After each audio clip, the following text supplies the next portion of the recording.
500 articles and 125 podcast episodes on hacking Chinese. But how is this content created, and what do you think about it?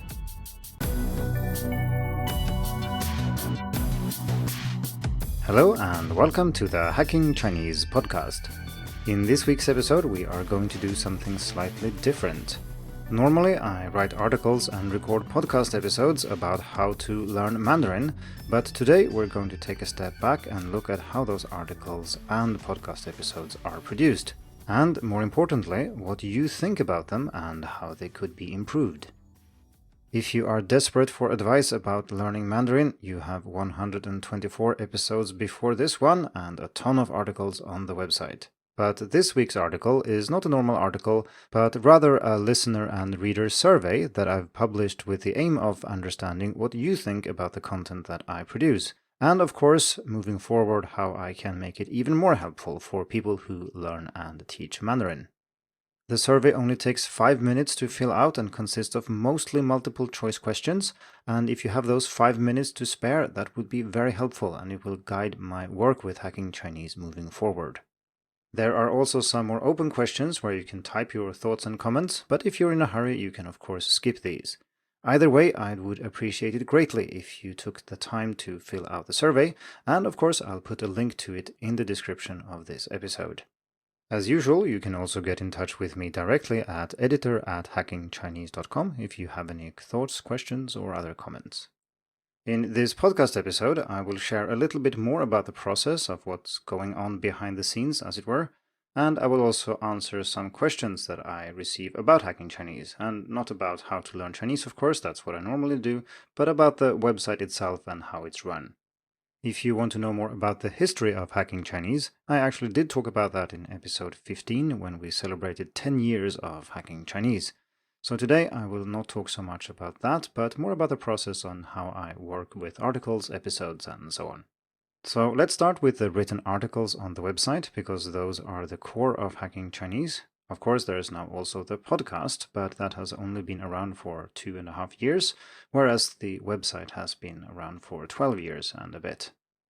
The most common question I receive about articles in general and my work on hacking Chinese is how I can write so much about such a narrow topic.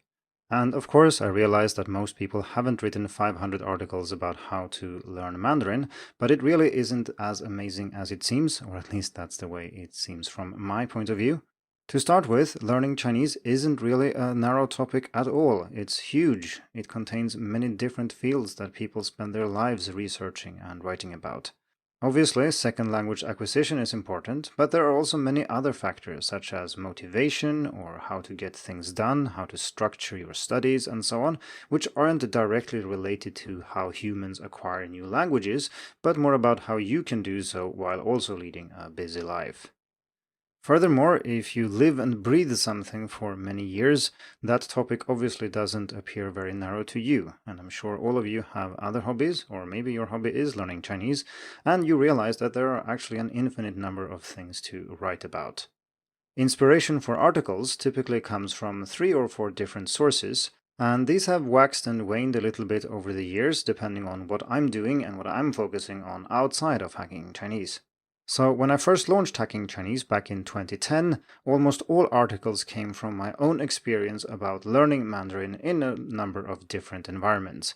By that time, I had studied Chinese in a traditional and very intensive program here in Sweden.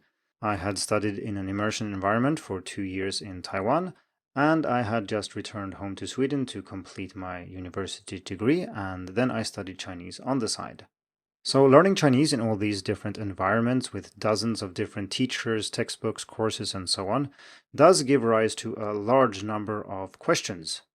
Many of them could be adequately answered by teachers I had or textbooks or even a simple search on the internet, but many of the questions could not, and these were usually related to how. So if I get a list of words, how do I memorize it? What's the best way to go about it? How do Chinese characters work so I can memorize them more efficiently? And indeed, what memory techniques are available for memorizing characters, and so on.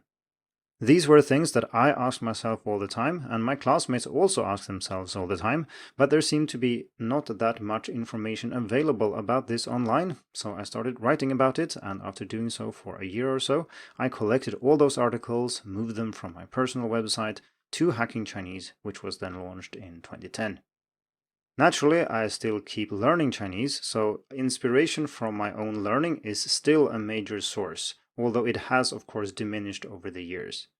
Since 2012, when I enrolled in a master's program for teaching Chinese as a second language, also in Taiwan, two new sources of inspiration have appeared, and one of them is research, so simply reading and learning more about second language acquisition and other related topics gives rise to a huge number of topics, and I have a very long list of things I haven't written about yet, but hopefully we'll get to someday.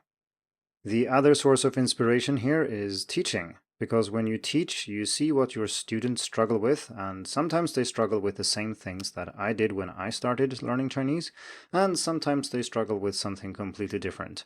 This means that what I write these days is probably much more representative for a larger number of students, even though I did of course base my earlier writing not just on my own experience, but also that of my classmates and other people I talk to. But when you've taught a large number of students, you tend to get a different idea of what are the most common problems. And of course, there's a strong selection bias here. I teach certain types of students, and you as a listener might be very similar to these students, or you might be completely different.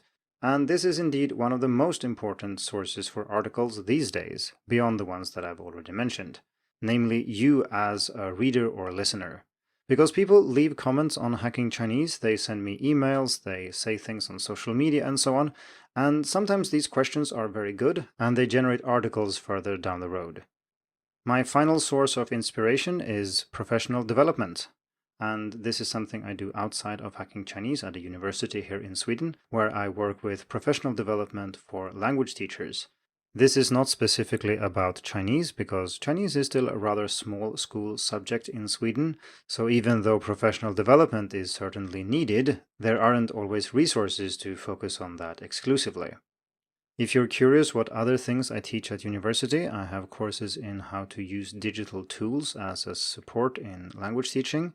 I teach another course about games in the language classroom, and then I have courses for Chinese teachers specifically. If you check the topics I like writing about and talking about here on the podcast, you can of course see that there's certain overlap here, so there's a lot of inspiration flowing both ways.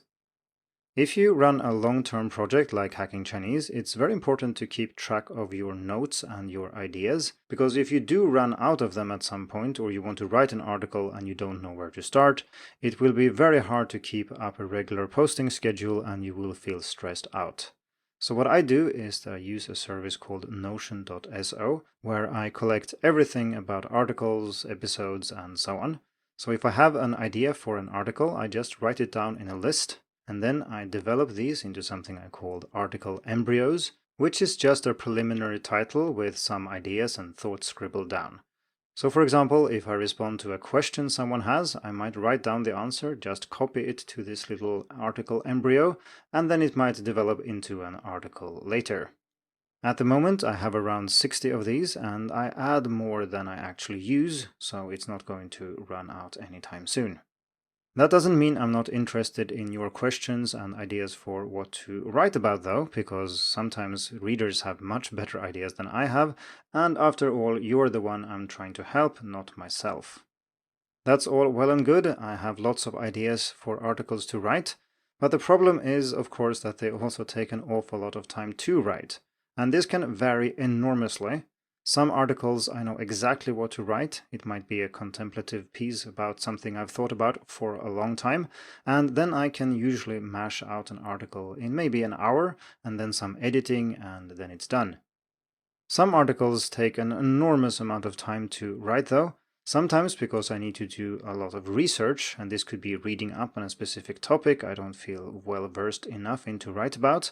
And sometimes it's about doing some basic data analysis on, say, frequency lists to produce, say, the most commonly used words missing from HSK or something like that. It's hard to say which article took the longest to write because I don't track time like that most of the time, But I think good candidates are the articles called the 10 best reading resources for beginners, intermediate, and advanced learners, and then the listening version of that article that I published a few months ago.